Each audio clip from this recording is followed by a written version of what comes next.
Señoras y señores, ¿cómo les va? ¿Cómo están? Muy, pero muy buenas noches. Bienvenidos a la noche de T5 Satelital. Estamos en vivo en el canal federal. Estamos, como lo hacemos habitualmente, de lunes a viernes durante 60 minutos con la idea de compartir esta última hora del día y recuperar el valor de la palabra. Conversar, charlar, tratar de enterarnos, de informarnos, de debatir en el buen sentido, sin buscar que hayan confrontaciones o que existan esas confrontaciones que a veces abundan en nuestra sociedad y mucho más de lo que uno quisiera. Bienvenidos a la luna. Aquí estamos, como todas las noches, como les decía recién, con ganas de dejar que las palabras nos lleven hacia cualquier sitio y que si nos permitimos volar un poquitito y fluyan ideas y que los pensamientos también vayan y se eleven hacia cualquier lugar, enhorabuena. Tanto hablar de pensamientos, les quiero contar que más adelante en este programa vamos a hablar mucho de la cabeza y de la cabeza de los argentinos o de lo que tenemos cada uno de nosotros. Pero la música con la que abríamos el programa de hoy hace referencia a esa gran explosión musical que se sigue dando en distintos géneros y gracias quizá a la existencia de tantas plataformas, digo la música como expresión artística, que permite que aquellos que hasta hace no tanto tiempo atrás podían ser anónimos, hoy tienen una visibilidad absoluta.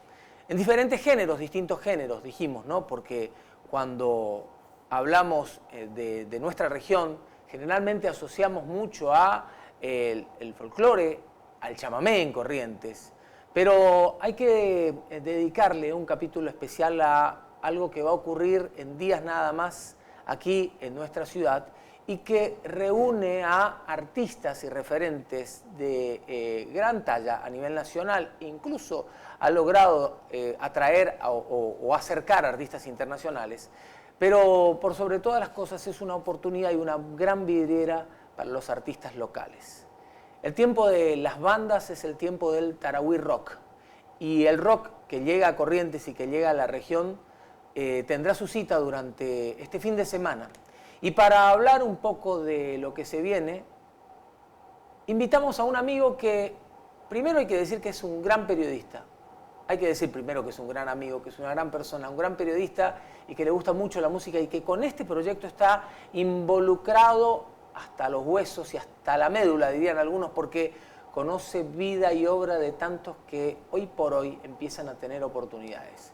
Periodista de Corrientes, el señor Roberto Obregón. Robert, ¿cómo te va? Gracias por el tiempo. Placer saludarte, Dani. ¿Cómo estás? Buenas noches, gracias por la invitación. Es el tiempo de las bandas y es el tiempo de las oportunidades para los que hacen rock, en este caso, en la región. Y yo creo que allá hace 10 años, cuando en el anfiteatro arrancaba el Corrientes Rock, así se llamó la primera edición, fue una oportunidad que nadie creía que iba a prosperar. Y después, con el paso del tiempo, se fue consolidando, fuimos aprendiendo, porque fue todo, para todos un aprendizaje, trabajar con tiempos en los escenarios, trabajar con otras potencias diferentes a las que los chicos venían utilizando, tener los instrumentos afinados cuando se sube al escenario y no afinarlo durante la actuación. Bueno, todo fue un andamiaje que se tuvo que ir construyendo y que finalmente, después de aquel Corrientes Rock primera edición, nace el Tarahui, que es lo mismo, diríamos, se cambió nada más de nombre y empezaron a aparecer otras convocatorias. Porque hasta ese momento yo creo que la escena del rock venía siendo la que hoy habitualmente se conoce, en los bares, en los restaurantes y muy poco de autogestión.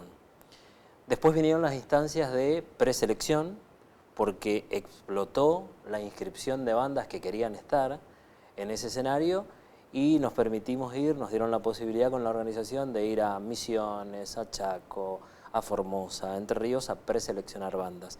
Y creo que ahí en el segundo o tercer año nos dimos cuenta lo que se estaba germinando como escenografía regional de rock, porque todas las bandas elogiaban la iniciativa que se había tenido en aquel momento por parte del gobierno provincial, el Instituto de Cultura, en aquel momento Subsecretaría de Cultura y el apoyo del CFI, el Consejo Federal de Inversiones, para montar un escenario y que sea ese, una vidriera. En aquel momento no estaban tan en boga las plataformas digitales, era una gran vidriera para que los chicos mostraran lo que venían haciendo, porque si no quedaba o en el garage, donde habitualmente ensayaban, en una sala de ensayo que alquilaban, o en pequeños escenarios que no eran fuertes a la hora de la convocatoria, y encima el Tarahui empezó a televisarse.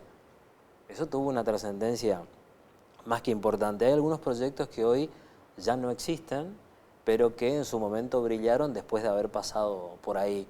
Fue en cierta forma el pretexto, la posibilidad de poder arrancar aquel sueño de hacerse una banda conocida. Algunos viajaron a otros lugares del país, algunas bandas, insisto, ya no existen, otras se reformularon, algunas dejaron un tiempo de tocar, después volvieron otra vez. O sea, encendió la mecha para que el rock empezara a verse de otra forma, porque entiendo que hasta ese momento éramos unos chicos con guitarras, asociados siempre a las malas costumbres, y que siempre algo terminaba mal.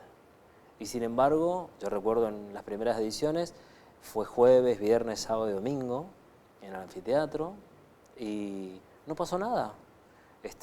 Había lo que tenía que haber, policías, bomberos, ambulancias, pero nada malo pasó, diríamos. Creo que hubo una sola edición, recuerdo, que no partió la agresión de la gente. Fue con Catupecu.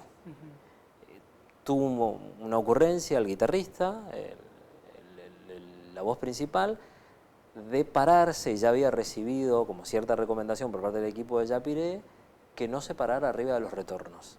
Y sin embargo él lo hizo. Se produjo una vez, se produjo dos veces, y a la tercera vez entró un colaborador de Yapiré a sacarlo de ahí, diríamos, casi en plena actuación. Reaccionó, paró la banda, bueno, fue creo que lo único como capítulo que yo recuerdo que algo extraordinario pasó. Después todo lo demás, normal. Hasta ese momento el rock era considerado un poco eso, que a donde había guitarra y gente vestida de negro algo terminaba mal. Sin embargo, le fuimos demostrando poco a poco a la gente de que en realidad había otra cosa, tenía otra consistencia, que la gente tenía otras intenciones y que necesitaba ese espacio para expresarse. Pero, Robert, había que romper el molde en ese momento, ¿no? Había que romper con el modelo, en realidad, que estaba predeterminado e impuesto. La idea errónea de una sociedad respecto a lo que generaba el rock a su alrededor y lo que había alrededor del rock, ¿no? Es decir rock, decir esas bandas, decir esos muchachos, es decir riesgo, peligro, y sin embargo empezaron se atrevieron a desafiar. Yo creo que todos estamos llenos de preconceptos. Hay que conocer para después hablar con sapiencia de lo que uno en realidad vivió, diríamos. Puede llegar a suceder lo mismo con la escena tropical.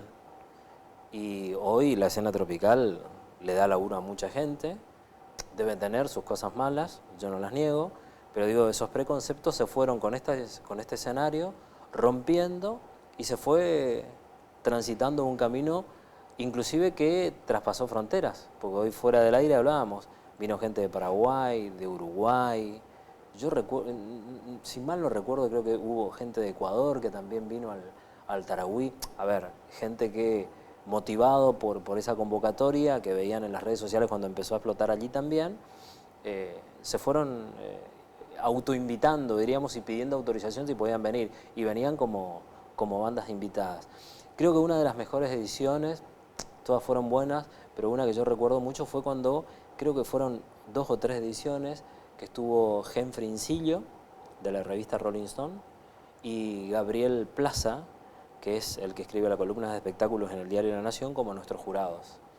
Fueron muy duros con los chicos, muy duros. Hasta ese momento el jurado venía siendo, te vuelvo a decir, estaba empezando a germinar todo, eran como ciertamente contemplativos, ¿sí?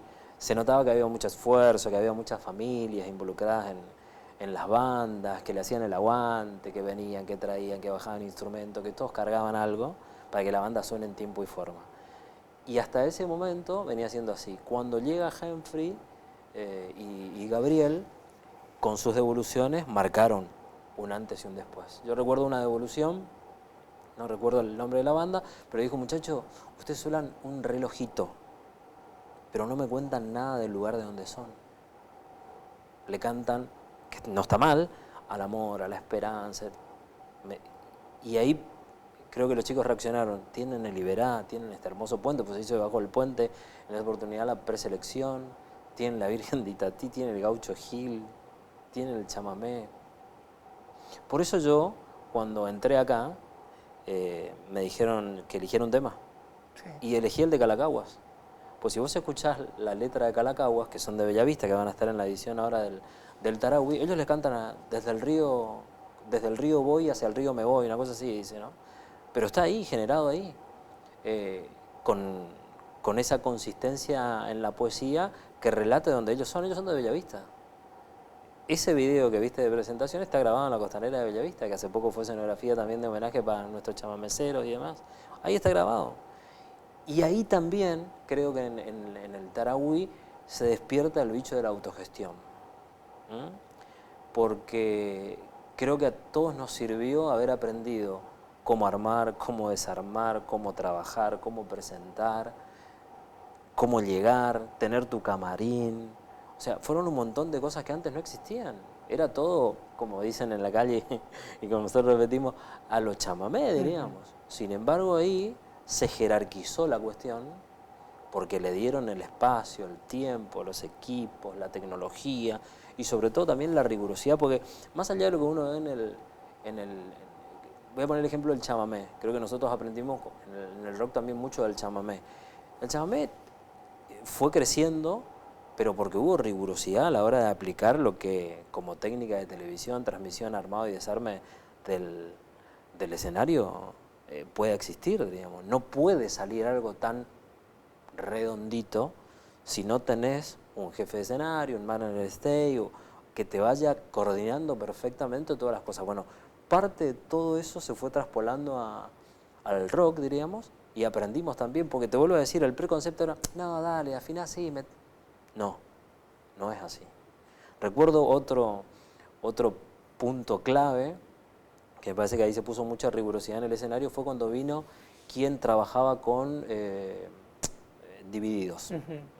Lo convocaron como manager de stage, fue jefe de escenario en esa edición. Marcó un antes y un después también, porque creo que hubo una banda que tenía el segundo lugar para poder tocar y uno de los guitarristas no llegó. Me dijo, van a tocar último.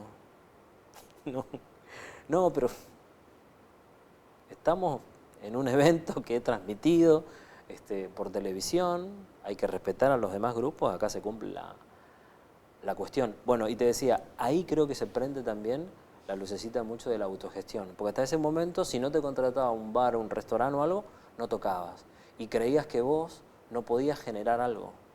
Sin embargo, esa relación que existió entre todas las bandas ahí se fueron intercambiando experiencias y dicen, se puede. Es como que el mismo músico se había contaminado de ese concepto de que, luchaba contra la idea de una sociedad que decía que el rock era mala palabra, pero en el fondo tenía ese prejuicio con lo que él mismo generaba. Entonces, llegaba hasta ahí. Sí, como que si se autocensuraba, diríamos, ¿no?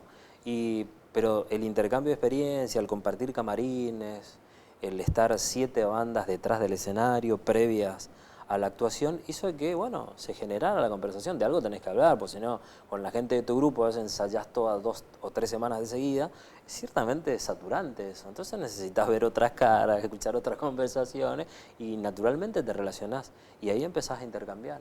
Y ahí empezó el intercambio de tarjeta, el intercambio de teléfono. Che, te invito a mi recital, mirá, vos, va. Y así se fue generando la autogestión también, que después hizo que muchas bandas de ahí pues se invitaran mutuamente a las cosas, los espectáculos que organizaban. De aquellos primeros recorridos, Robert, que vos decías cuando arrancábamos, esa posibilidad de que vayamos a escuchar a los chicos, ¿te sorprendieron cosas de lo que venías escuchando en el resto de las plazas, incluso en el resto de las provincias? A mí me sorprendió mucho Misiones, muchísimo. Yo la verdad no conocía esa escena del rock y me encontré con brutales bandas, sin quitarle mérito al trabajo que hacen aquí. Lo que pasa es que allá, entiendo, existió anticipadamente otro empuje u otra inyección para con ese tipo de expresión. ¿Sí? Me parece que la ubicación geográfica de Misiones tiene mucho que ver. Está muy cerca de Paraguay. Además, Misiones no es una provincia muy grande. No digo que se conozcan todos, pero da la posibilidad de hacer recorridos un poco más cortos. Acá, para ir a tocar a la Cruz, tenés que hacer casi 700 kilómetros, diríamos. Bueno, allá en Posadas, en Misiones, no. Misiones hablando de la ciudad capital, hay muchos lugares para tocar y hay mucha autogestión. ¿Sí? Quien puede dar crédito de todo esto, yo aprendí mucho conversando con él, es de el chamamecero, ¿no? No estoy recordando el nombre ahora, pero es el que viene con su colectivo y demás al chamamé. Él tiene una asociación donde impulsa músicos. Creo que es la Asociación Misionera de Músicos, algo así, ¿no? Y a partir de ahí, no solamente se encuadra en el chamamé, sino en todas las expresiones musicales. Y a partir de ahí empezaron a hacer acciones de este tipo que yo te estoy diciendo. Por eso, cuando nosotros fuimos, fue muy difícil en aquel momento elegir creo, se inscribieron 30 bandas, hubo que elegir 3. Era muy sacrificado. A mí no me tocaba jurar, yo solamente presentaba a las bandas, pero el jurado en aquel momento fue muy difícil. Me acuerdo de 2 bandas claves. Claves en el sentido que me gustaron mucho. Suindá, se llama, y también Néctar. Fíjate los nombres, ¿eh? Tiene mucho que ver con lo verde, con el bosque, con la tierra colorada, con todo lo enigmático que genera eso. Y las letras, si escuchás los discos, están colgados todos en las redes, te vas a dar cuenta de lo que fue en su momento. Creo que Suindá vino una sola vez y Néctar también, o 1 o 2 veces. Creo que Néctar fue la que vino 2 veces. Ali se llama el vocalista.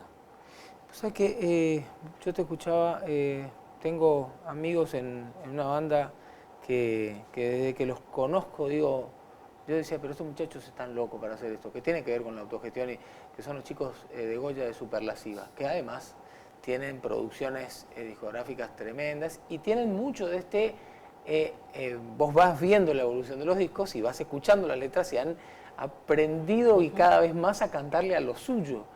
Y es cierto lo que contabas vos recién del jurado de aquel entonces diciendo, la verdad es que lo que tienen que hacer es revalorizar con este ritmo lo de ustedes, ¿no? Que está buenísimo. Ahí me acordé de Joselo Schwartz, ¿sí? Joselo le canta al tereré, al río, al dorado, al malionero, al mariscador en su momento. Pero tiene un mensaje ecológico muy importante, la letra de Joselo, que habla en el chamamé. Bueno, creo que esa inyección le dio allá en Misiones a todas las bandas y a otros géneros. Acá, creo que después de eso que yo te dije, la devolución de Henfrey y de Gabriel, fue un antes y un después. Quienes venían ya cultivando ese camino despacito y cosechando, sembrando, eso fue la murga. Claro, ¿sí? claro. La murga es una foto muy particular de lo que nos pasa, de los personajes, la forma de cantar de Diego. Es un canto como medio hablado. O sea, no digo que no sepa cantar, ni mucho menos. No, es la forma que él eligió, dirían. Diego tiene una forma como de cantar hablando y cantar, o cantar hablando. Fíjate, vas a ver, en los primeros discos te vas a ver más cuenta todavía de lo que te digo. Tienen, ¿qué? 11, 12, 14 discos, la murga. Y siguen, y siguen, y siguen, y siguen. Eso es autogestión, sacrificio y sobre todo mucho de apoyo de tu familia, porque salir de gira por ahí, después cuando venís, no digo que todo lo maneje el Bill Metal, pero no traes nada. Y una vez me acuerdo, fuimos a una capacitación de producción musical en el Chaco y en un momento estaba el tipo disertando y se para un formoseño y dice, mira flaco, está todo bien lo que vos me estás diciendo, me encanta toda la fórmula que me estás dando, pero cuando yo llego a mi casa, tengo 4 hijos y yo soy músico, dice, y mi mujer me dice, ¿y cómo te fue? Oh, me aplaudieron. Sí, no, me encanta. ¿Y cómo te fue? ¿Dónde está la producción de haber estado 2 días fuera de casa, sin dormir con tus hijos y estar acá por tu sueño de músico. Yo apoyo tu sueño de músico, pero mañana arranca la semana. 2 días fuera de casa va a estar quizá mucha gente este fin de semana, Robert, porque además el Tarahui estrena escenario, ¿no? Y es un lindo desafío. Es una muestra más de que también se le vuelve a animar algo, abre una nueva puerta a partir de un escenario que estaba dedicado en Corrientes solamente para el carnaval. Está muy bueno eso porque veníamos acostumbrados a estar, no quietos, pero en el anfiteatro, que es como un lugar muy cómodo. Uno ya estaba acostumbrado, conoce las dependencias y demás, y ahora van a haber 2 escenarios en esa dichosa pasarela de 700 metros. Va a estar un escenario en cada extremo, diríamos, va a haber 100 metros de separación entre escenario y escenario. Los escenarios van a ser alternados, van a haber 2 conductores, diríamos, que van a estar ahí presentando las bandas. Y en el medio de todo eso va a haber un montón de cosas que en el anfiteatro, que por el espacio que teníamos no lo podían hacer. Grafitis, tatuadores, patio cervecero, una propuesta gastronómica mucho más importante y seguramente alguna otra sorpresa que por ahí la organización puede acomodar y meter antes del día sábado. Se va a arrancar muy temprano, entiendo yo, las puertas se van a abrir a las 3 de la tarde para que la banda, la primera, empiece a tocar a las 4, 4 y media, ¿no? Y me parece que es un desafío, no porque haya que recorrer mucho para ir, ni mucho, es un desafío para todos porque creo que tenemos que hacer honor al espacio que vamos a tener. Me parece que hay que ir temprano, aquel que pueda, pues ese día también se labura, a disfrutar del predio. Porque siempre, no, las bandas locales tocan primero, yo voy a ir para lo que viene después. Guarda, porque la grilla este año tiene algunas sorpresas también, van a ir alternadas las bandas nacionales con las locales, lo cual le va a dar un color diferente al escenario, porque si no, era como, se había llenado un poco de lugar común, diríamos. Vos sabías que antes, desde las 5 de la tarde hasta las 9 de la noche, había bandas locales. Y iba como para arriba, creciendo, ¿no? Y después el plato fuerte venía, qué sé yo, de las 10 a las 11, a las 12 y hasta la 1. ¿No? Pero en realidad ahora que hay otra gente convocada para la organización, va a tener esa característica el escenario, alternando bandas nacionales con locales. Último, saliéndote casi como público, ¿por qué hay que ir al Tarahui Rock? Y me parece que hay que ir porque es una oportunidad, siempre cada vez que puedo lo digo, que se abrió y que debemos seguir cuidando. Oportunidad para mostrar. Más allá de mostrar lo que está haciendo la gente de la escena del rock, para encontrarnos también. Y darnos cuenta de lo mucho que se puede hacer haciendo esto que vos y yo estamos haciendo, conversando, intercambiando ideas, experiencias. No, son bohemios. No, pero ahí nacen cosas interesantes. Te pueden contar cosas que te interesan, otras cosas que no te gustan.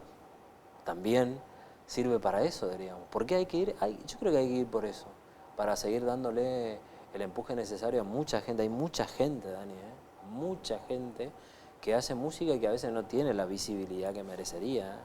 Gente que se sacrifica de lunes a viernes, que labura, compra su púa, su guitarra, su micrófono, su amplificador y después no tiene ese escenario. Y bueno, y ahí está el Tarahui. Hay que prepararse, eso sí, porque cada vez se fue elevando la vara. Al fin de semana, este fin de semana seguramente va a ser una linda oportunidad para escuchar a las bandas que ganaron todos los preselectivos durante los 10 años, o la gran cantidad de bandas, y después también seguramente se meterá alguna nueva que promete y mucho. Así como están las lunas chamameceras, se vienen 2 lunas rockeras, imperdibles. Imperdibles. Gracias por visitar la luna, señora. Un placer. Gracias a ustedes. Nos vamos a la pausa, ya regresamos hasta medianoche, estamos aquí.